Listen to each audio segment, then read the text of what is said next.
आता एक धक्कादायक बातमी आहे संभाजीनगरमधनं। छत्रपती संभाजीनगरमध्ये महिला कीर्तनकाराची आश्रमामध्येच दगडाने ठेचून हत्या केल्याची अत्यंत धक्कादायक घटना समोर येते। चिंचडगाव शिवारात आज सकाळी 6:30च्या सुमारास ही घटना उघड झाली। हबप संगीताताई अण्णासाहेब पवार असं त्यांचं नाव आहे। संगीताताई पवार या चिंचडगाव इथल्या सद्गुरू नारायणगिरी महाराज कन्या आश्रमात राहत होत्या। आज सकाळी त्या मंदिरा शेजारी असलेल्या शेडमध्ये रक्ताच्या थारोळ्यात पडलेल्या दिसल्या। त्यांची हत्या का आणि कुणी केली हे अजूनही स्पष्ट झालेलं नाहीये। दरम्यान संगीता महाराजांना एप्रिलमध्ये जीवे मारण्याची धमकी आल्याची माहिती मिळते। याबाबत त्यांनी वैजापूर पोलीस ठाण्यात तक्रार दिली होती। आपण एकटे राहतो, आपल्याला मारून टाकतील अशी धमकी मिळाल्याची तक्रार त्यांनी दिलेली होती।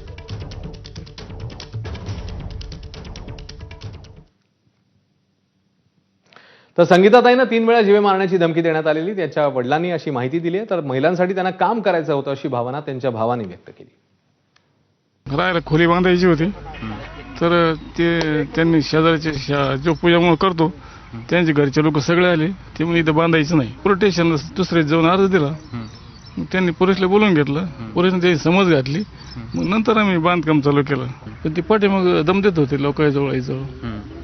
मला 3 वेळा दम दिला, काय म्हणून तुला जीवच मारू, तुझे हातपाय तोडू, अमकं करू तम करू। सकाळी घरून फोन आला, मी शेतामध्ये होतो रात्री।